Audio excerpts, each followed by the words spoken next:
বিশ্বনবী বলেন, আমার মায়েরা খেয়াল করে শুনুন, বিশ্বনবী আপনাদের উদ্দেশ্য করে বলেন, আল মারআতু ইযা সাল্লাত খামসাহা ওয়া সামাত শাহরাহা হাফিজাত ফুরুজাহা আতাআত বা'লাহা ফালতাদখুল মিন আইয়ি আবওয়াবিল জান্নাতি শাআত। বিশ্বনবী বলেন, ও রমণীরা, ও নারীরা, যে সমস্ত নারী এই চারটা কাজ করবে, এই চারটা কাজের গ্যারান্টি দিবে, তাদেরকে জান্নাতের 8টা দরজার গ্যারান্টি দেয়া হবে। কি চারটা কাজ? এক নাম্বার, আল মারআতু ইযা সাল্লাত খামসাহা, যে নারী 5 ওয়াক্ত নামাজ পড়ে। কি করে? জেলা স্টেডিয়ামে অবস্থানরত আমার নারীরা, বোনেরা, বিশ্বনবী আপনাদেরকে 4টা কাজের কথা বলেছেন, খুব বেশি না। 4টা করলে 8 জান্নাতের দরজা সব খোলা। কোনটা দিয়ে যাবেন? যেটা দিয়ে মনে চায়। এক নাম্বার 5 ওয়াক্ত নামাজ। আমার বোনেরা জোহরের নামাজ পড়তে পড়তে এটা আসরে নিয়ে যায়, আসর পড়তে পড়তে এটা মাগরিবে নিয়ে যায়। এরকম আসরে নাই? লালমনিরহাটে হয়তো নাই। আমার বোনেরা এটা করবেন না। ইন্নাস সালাতা কানাত আলাল মুমিনিনা কিতাবাম মাওকুতা, সময় মতো পড়বেন। সামাত শাহরা, রমাদানের রোজাগুলো রাখবেন। হাফিজাত ফুরুজাহা, যে নারী তার চরিত্রকে হেফাজত করে, তার প্রাইভেট হেফাজত করে, তার লজ্জাস্থান হেফাজত করে। ও মায়েরা, আপনার এই গর্ভ যে কত দামি আপনি জানেন না। আপনার এই গর্ভ থেকে জন্মাবে আগামীর সালাহুদ্দিন আল আইয়ুবী। আপনার গর্ভ থেকেই জন্মাবে ইমাম আল মাহদি আল মুনতাদা। আপনার পেট থেকে জন্মাবে আবু সাইদের মতো বীর সৈনিক। আপনার পেট থেকে জন্মাবে মুগ্ধের মতো বীর মুজাহিদ। আপনি জানেন না কে আসবে আপনার পেট থেকে। সময়টাকে কাজে লাগান, ইসলামকে বোঝেন, মানেন, আমাদের ইসলামিক লেকচারগুলো শোনেন। আমরা যে বার্তাগুলো, ইনস্ট্রাকশনগুলো, দিক নির্দেশনাগুলো আপনাদের খেদমতে রাখি, এগুলো মেনে চলুন। আপনিই পারেন আপনার ঘরটাকে জান্নাতের টুকরা বানাতে। একটা family, it's a very big institution and you are the MD, the managing director of this institution. চিল্লায় বলেন ঠিক কিনা? চাইলেই পারেন ঘরটারে জান্নাতের টুকরা বানাতে। 5 ওয়াক্ত সালাত, রমাদানের রোজা, নিজের চরিত্রের হেফাজত, ও আতাআত বা'লাহা, স্বামীর আনুগত্য। এটাতে অনেকে ভুল করে থাকে। হায় রে আমার বোনেরা, স্বামীর আনুগত্যকে এটা নিজের অপমান মনে করবেন না। আপনার স্বামী আপনার সবচেয়ে বড় গার্ডিয়ান, তিনি আপনার সবচেয়ে ভালো চায়। নারী কখনো গার্ডিয়ানশিপের বাইরে থাকতে পারে না। হয় আপনি বাবার গার্ডিয়ানশিপের ভেতরে, বাপ না থাকলে ভাই আপনার গার্ডিয়ান, ভাই না থাকলে চাচা গার্ডিয়ান, বিয়ের পরে আপনার স্বামী আপনার গার্ডিয়ান। শরিয়া সম্মত স্বামীর আদেশগুলো আপনি মেনে চলবেন, কিন্তু শরিয়া বিরুদ্ধ কোন আদেশ মানতে আপনি বাধ্য নয়। আওয়াজ করে বলুন সবাই ঠিক কিনা? এই 4টা কাজ যদি কোন নারী করে, বিশ্বনবী বলেন জান্নাতের 8টা দরজা খোলা। তোমার যেটা দিয়ে মনে চায় সেটা দিয়ে জান্নাতে তুমি এন্ট্রি নিতে পারবা। আমরা এখানে লালমনিরহাটের সোহরাওয়ার্দী ময়দানে আজকে যেমন একত্রিত হতে পারলাম, আল্লাহর জান্নাতেও যেন একত্রিত হতে পারে। আল্লাহ তুমি তৌফিক দান করো। আল্লাহ আমার এই কলিজার টুকরা যুবক ভাইদেরকে তুমি উমরে ফারুকের মতো কবুল করো। জেলা স্টেডিয়ামে অবস্থানরত আমার মা বোনদেরকে তুমি ফাতেমার মতো, খাদিজার মতো কবুল করো।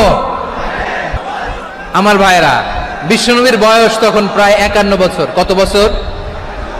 বিশ্বনবীর সবচেয়ে কাছের মানুষ খাদিজা রাদিয়াল্লাহু তাআলা আনহা ইন্তেকাল করেছেন।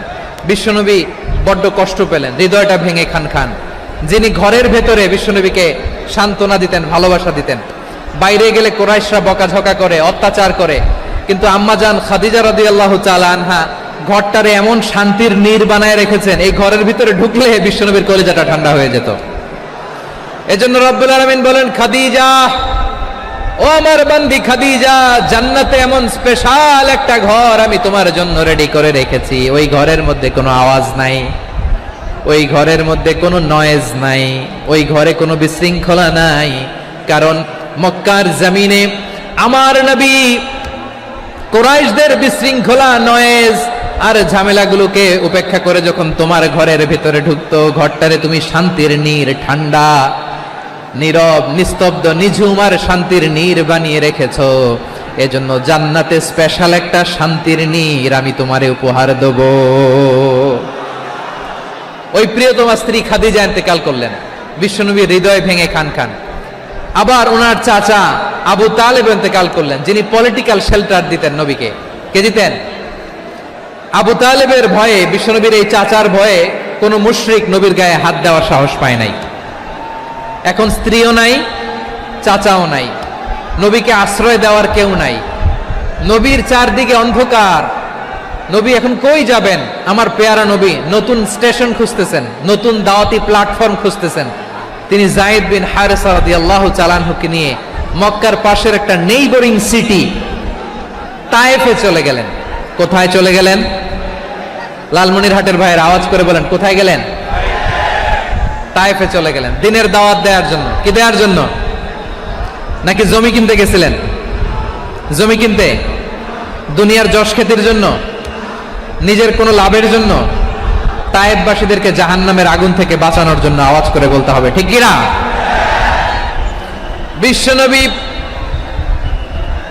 বিশাল মরুপথ, পাহাড়ি পথ পাড়ি দিয়ে তায়েফের মরুজমিনে গেলেন কোরআনের দাওয়াত নিয়ে, ইমানের দাওয়াত নিয়ে। কিন্তু তায়েফের লোকেরা বিশ্বনবীর দাওয়াতকে শুধু প্রত্যাখ্যান করেই থামে নাই, তারা বিশ্বনবীর সাথে অত্যন্ত খারাপ আচরণ করেছে। বিশ্বনবীকে শারীরিকভাবে হেনস্থা করেছে, আমার নবীকে শারীরিকভাবে অত্যাচার করেছে, আমার পেয়ারা নবীর গায়ে পাথর মেরেছে, বিশ্বনবীর গা বেয়ে ঝরঝর করে রক্ত ঝরেছে, নবী জামিনের মধ্যে লুটিয়ে পড়েছেন, আবার মেরেছে, আবার নবী হাঁটতে শুরু করলেন, পেছন থেকে আবার মেরেছে, আবার নবী রক্তাক্ত হয়ে জামিনের মধ্যে লুটিয়ে পড়লেন, আবার মেরেছে। বিশ্বনবীর মতো এত সুশ্রী মানব, বিশ্বনবীর মতো এত শুভ্র মানব, বিশ্বনবীর মতো এমন চমৎকার দেহাবয়ব দিয়ে রব্বুল আলামিন কাউকে বানান নাই।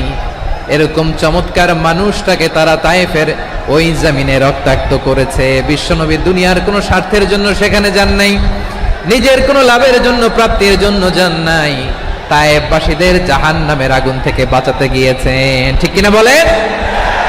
খেয়ে না খেয়ে দিন প্রচারের কাজে নিজেকে দিয়েছ বিলিয়ে, তায়েফের কাফিরেরা চিনল না সে আলো, দুষ্ট ছেলেদের পিছু দিল লেলিয়ে, পাথরের আঘাতে ক্ষত বিক্ষত হয়ে সারা শরীর থেকে রক্ত ঝরে। হে রাসূল তোমাকে ভুলি আমি কেমন করে, হে রাসূল তোমাকে ভুলি আমি কেমন করে। পারেন না আপনারা? ধরুন আমার সাথে, হাজার ব্যথা বেদনার পরে ফিরে আসনি তুমি আপন ঘরে, দিনের আলো তুমি ছড়িয়ে দিতে, চলে গেলে মদিনায় মক্কা ছেড়ে। হে রাসূল তোমাকে ভুলি আমি কেমন করে, হে রাসূল তোমাকে ভুলি আমি কেমন করে। ঠিক কিনা বলে?